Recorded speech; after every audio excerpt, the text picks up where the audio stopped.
참 예수님, 오늘은 10월 3일 연중 제26주간 목요일입니다. 독서와 복음 말씀 봉독하도록 하겠습니다. 성부와 성자와 성령의 이름으로 아멘. 제1 독서입니다. 느헤미야기의 말씀입니다. 그 무렵 온 백성이 일제히 물문 앞 광장에 모여 율법학자 에즈라에게 주님께서 이스라엘에게 명령하신 모세의 율법서를 가져오도록 청하였다. 에즈라 사제는 남자와 여자 그리고 말귀를 알아들을 수 있는 모든 이로 이루어진 회중 앞에 율법서를 가져왔다. 때는 7째 달 초 하룻날이었다. 그는 물문 앞 광장에서 해 뜰 때부터 한낮이 되기까지 남자와 여자와 알아들을 수 있는 이들에게 그것을 읽어주었다. 백성은 모두 율법서의 말씀에 귀를 기울였다. 율법학자 에즈라는 이 일에 쓰려고 만든 나무 단위에 섰다. 에즈라는 온 백성보다 높은 곳에 자리를 잡았으므로 그들이 모두 보는 앞에서 책을 폈다. 그가 책을 펴자 온 백성이 일어섰다. 에즈라가 위대하신 주 하느님을 찬양하자 온 백성은 손을 쳐들고 아멘, 아멘 하고 응답하였다. 그런 다음에 무릎을 꿇고 땅에 엎드려 주님께 경배하였다. 그러자 레위인들이 백성에게 율법을 가르쳐 주었다. 백성은 그대로 서 있었다. 그들은 그 책, 곧 하느님의 율법을 번역하고 설명하면서 읽어주었다. 그래서 백성은 읽어준 것을 알아들을 수 있었다.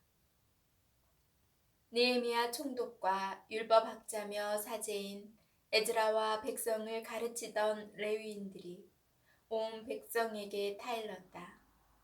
오늘은 주 여러분의 하느님께 거룩한 날이며 거룩한 날이니 슬퍼하지도 울지도 마십시오. 율법의 말씀을 들으면서 온 백성이 울었기 때문이다. 에즈라가 다시 그들에게 말하였다. 가서 맛있는 음식을 먹고 단술을 마시십시오.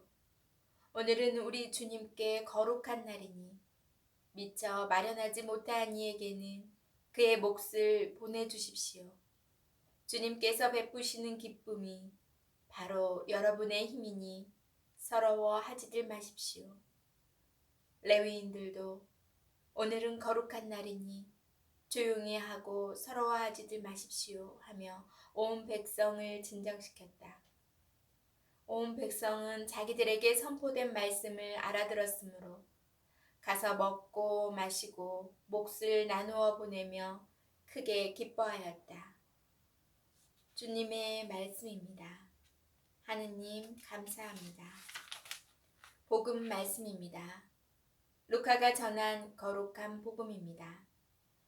그때 주님께서는 다른 제자 72명을 지명하시어 몸소 가시려는 모든 고을과 고장으로 당신이 앞서 둘씩 보내시며 그들에게 말씀하셨다. 수확할 것은 많은데 일꾼은 적다. 그러니 수확할 밭의 주인님께 일꾼들을 보내주십사 하고 청하여라. 가거라. 나는 이제 양들을 이리떼 가운데로 보내는 것처럼 너희를 보낸다.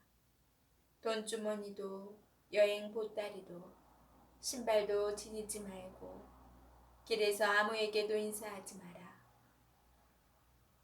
어떤 집에 들어가거든 먼저 이 집의 평화를 빕니다 하고 말하여라.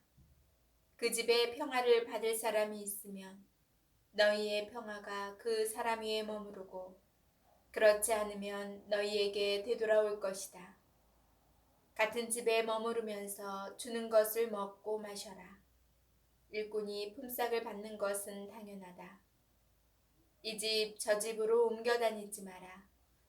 어떤 고을에 들어가든지 너희를 받아들이면 차려주는 음식을 먹어라. 그곳 병자들을 고쳐주며 하느님의 나라가 여러분에게 가까이 왔습니다 하고 말하여라. 어떤 고을에 들어가든지 너희를 받아들이지 않으면 한 길에 나가 말하여라. 여러분의 고을에서 우리 발에 묻은 먼지까지 여러분에게 털어버리고 갑니다. 그러나 이것만은 알아두십시오. 하느님의 나라가 가까이 왔습니다. 내가 너희에게 말한다. 그날에는 소돔이 그 고을보다 견디기 쉬울 것이다. 주님의 말씀입니다. 그리스도님 찬미합니다. 잠시 묵상하겠습니다. 오늘 복음에서는 예수님께서 12 제자에 이어 72 제자를 파견하시는 이야기를 들려줍니다. 우리는 이 대목에서 복음 전파의 전형적인 가르침을 봅니다. 첫째로, 제자들은 주님께 지명을 받고 파견됩니다. 곧 복음 전파는 부르심이고 소명입니다. 제자들은 주님께서 가실 곳에 먼저 파견되어 주님의 오심을 선포해야 하는 사람들입니다. 둘째로, 예수님께서는 수확할 것은 많은데 일꾼이 적으니 수확할 밭의 주인님께 일꾼들을 보내주십사 하고 청하라 하십니다. 곧 복음 전파의 주인은 파견되는 제자가 아니라 하느님이십니다. 파견된 제자들은 복음 전파가 하느님께서 하시는 일임을 자각하고 있어야 합니다. 셋째로, 복음을 전파하려면 양들이 이리들 가운데로 보내진 것 같은 거부와 적대감을 감수할 수 있어야 합니다. 주님에 대한 신뢰와 자기 소명에 대한 확신이 있어야 가능합니다. 예수님께서 여행에 필요한 가장 기본적인 물품마저 지니지 말라고 하시는 건 역시 같은 맥락에서 이해할 수 있습니다. 제자들은 자신들의 능력이 아니라 주님께 온전히 의지해야 합니다. 넷째로, 제자들은 사람들의 집에 직접 찾아가야 하며 그 집에 평화를 빌어 주어야 합니다.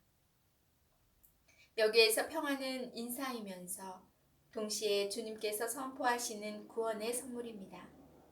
다섯째로, 제자들은 자신들의 편의를 찾아 집을 옮겨 다닐 것이 아니라 같은 곳에 머물며 하느님 나라를 선포해야 합니다. 이런 제자들을 받아들이지 않는 고을은 주님께서 베푸시는 구원을 배척한 것이기에 소돔보다 더 심한 단죄를 받으리라는 말씀입니다. 복음을 전파하라는 주님의 명령은 긴박하기만 합니다. 복음을 먼저 받아들이고 실천하며 그 복음을 간직하고 세상으로 나아가야 하겠습니다. 아멘. 성부와 성자와 성령의 이름으로 아멘. 오늘 복음 말씀을 묵상하면서 제가 요즘 아주 많이는 아니지만 이렇게 본당에서 봉사하는 저를 좀 들여다 보았어요.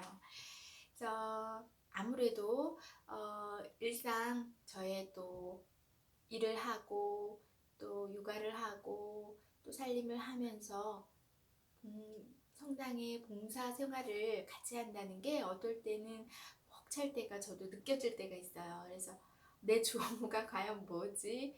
잠시 헷갈릴 때 있고 뭐 하나 소중하지 않은 게 없는 것 같고, 잠깐 제가 너무 봉사를 열심히 또 하다 보면 가정생활, 내일에 또 많이 소원해질 때가 있을 때 약간 고민이 될 때도 있더라고요.